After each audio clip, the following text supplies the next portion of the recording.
이번 주는 베레시트 주간입니다. 태초에로 시작하는 창세기의 첫 글자는 베레시트입니다. 토라의 첫 글자는 베트이고 마지막 글자는 라메드로 마칩니다. 이 두 알파벳을 합치면 레브, 마음이라는 단어입니다. 토라는 우리로 하여금 하나님의 마음을 알게 하는 책입니다. 하나님의 마음을 알게 하는 토라의 시작, 베레시트가 이번 주간 시작됩니다.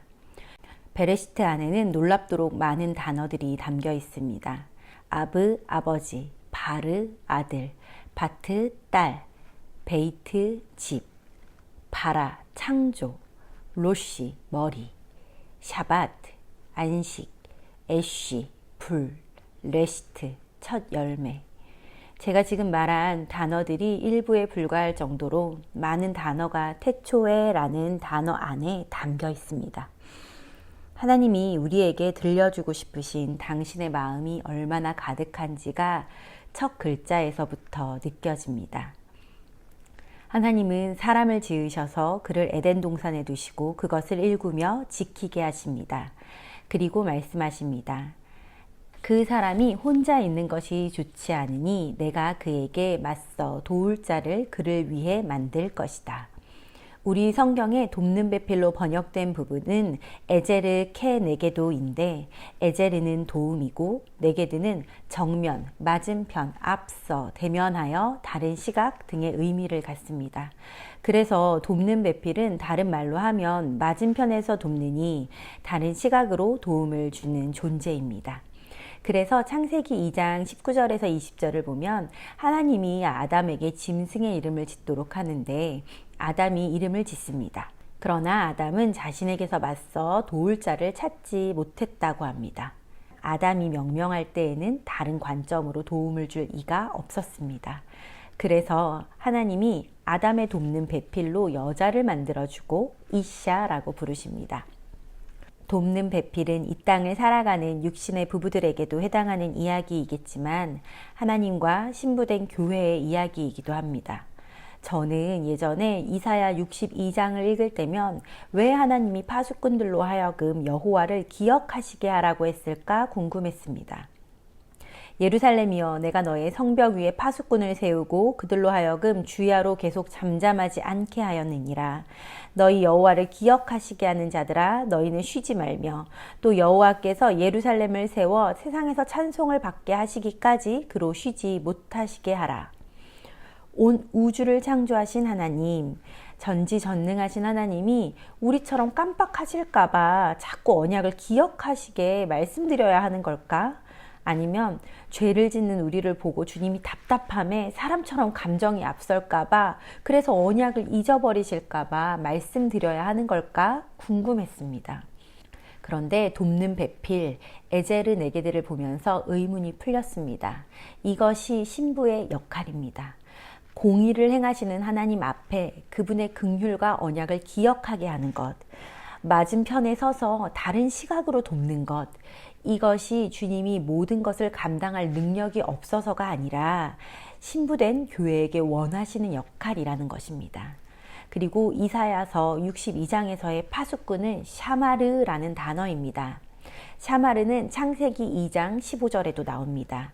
여호와 하나님이 그 사람을 이끌어 에덴 동산에 두어 그것을 경작하며 아보다 지키게 하시고 샤마르입니다. 에덴, 기쁨 안에 사람을 두시고 그것을 경작하며 지키게 하십니다. 그런데 들짐승 중에 가장 간교한 뱀이 여자에게 나타납니다. 여기서의 들은 사데입니다. 밭, 들판을 의미하는데 이 단어 안에 담긴 샤드는 가슴, 유방을 나타내는 말이기도 합니다.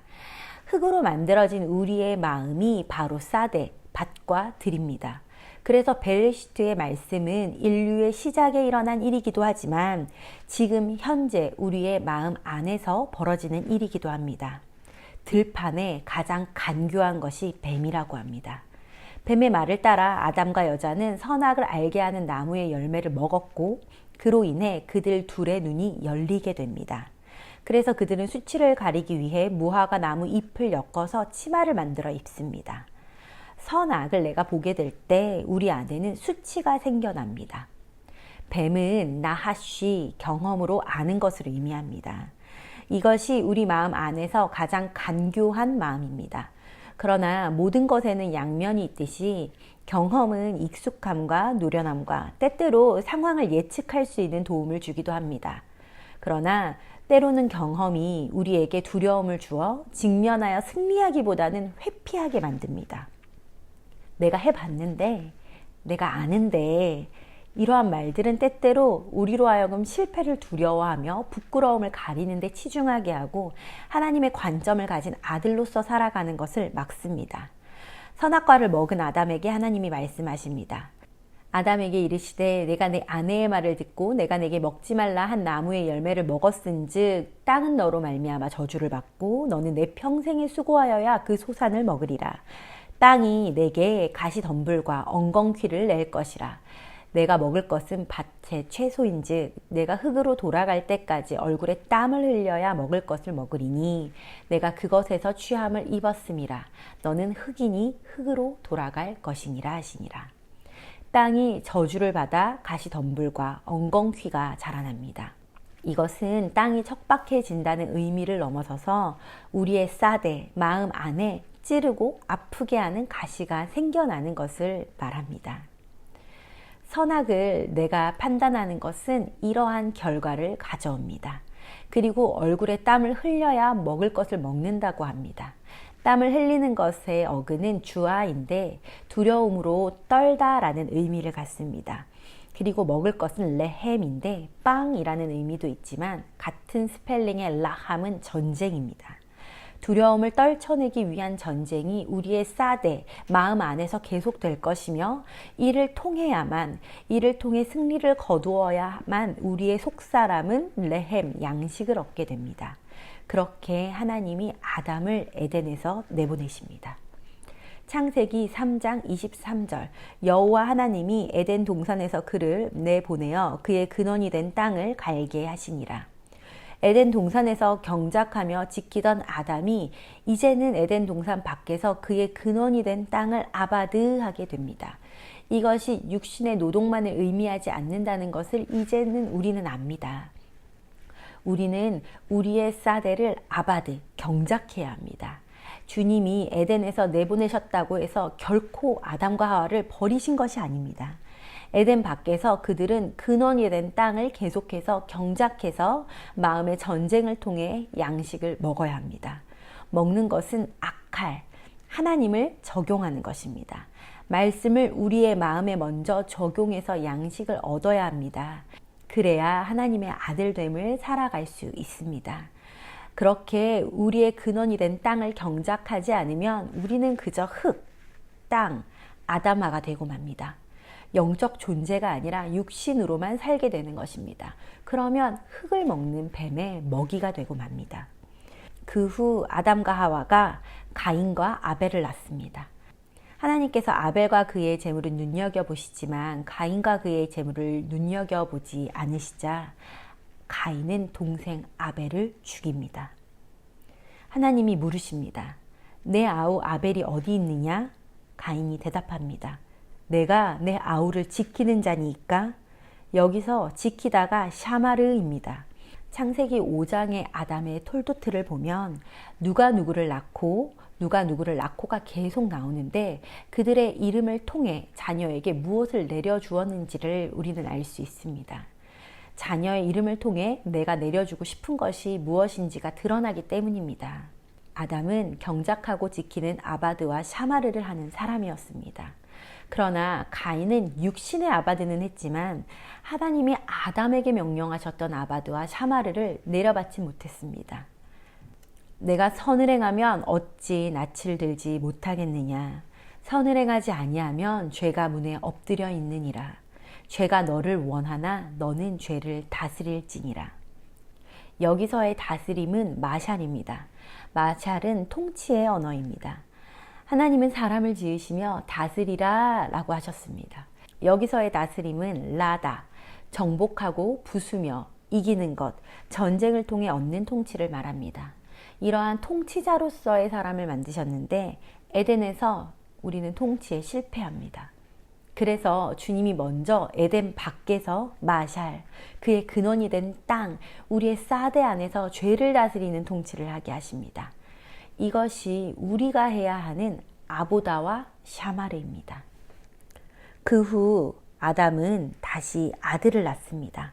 하나님께서 가인이 죽인 헤벨 대신에 다른 씨를 내게 놓으셨다라고 하며 아들의 이름을 셋이라고 짓습니다. 셋은 놓다라는 의미입니다. 아담은 셋을 자신의 데스티니를 이어받을 수 있는 위치에 놓습니다. 경작하고 지키는 아바드와 샤마르를 내려줍니다. 이는 다음 주 이어질 포션의 노아의 삶을 통해서 알 수 있고 또 이 유업을 이어받은 아브라함이 언약을 지키는 샤마르, 지키는 모습을 통해 알 수 있습니다. 베레시트 주간 하나님은 아바드와 샤마르를 말씀하십니다. 아바드를 경작하다로 계속 말씀드렸지만 이 안에는 예배하다의 뜻도 있습니다. 우리의 가슴, 마음, 내면인 사대에는 들짐승 중에 가장 교활한 뱀이 여전히 출입합니다. 그리고 사탄은 하나님이 참으로 너희에게 동산 모든 나무의 열매를 먹지 말라 하시더냐 라고 우리에게 묻습니다. 선악을 보게 말이죠. 그러나 우리는 우상의 재물을 먹는 문제에 대해 사도 바울이 했던 말을 기억해야 합니다. 모든 것이 가하나 모든 것이 유익한 것이 아니요 모든 것이 가하나 모든 것이 덕을 세우는 것은 아니니. 토라의 말씀을 통해 하나님의 마음을 찾고 찾으며 우리의 가슴에서 먼저 사탄을 대적하여 말씀으로의 승리를 거두어야 합니다.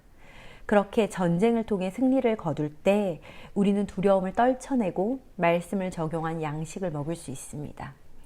이것이 로마서 12장 1절이 말하는 우리 몸을 하나님이 기뻐하시는 거룩한 산 제사로 드리는 영적 예배, 아보다입니다. 그리고 우리는 샤마르, 지키는 자들이 되어야 합니다. 주야로 잠잠하지 말고 여호와를 기억하게 하는 파수꾼 샤마르가 되어 여호와께서 예루살렘을 세워 세상에서 찬송을 받으시게 하시기까지 그로 쉬지 못하시게 하는 언약을 지키는 자, 언약을 기억하게 하는 자, 에제르 네게드, 돕는 배필이 되는 것, 이것이 교회된 우리의 부르심입니다.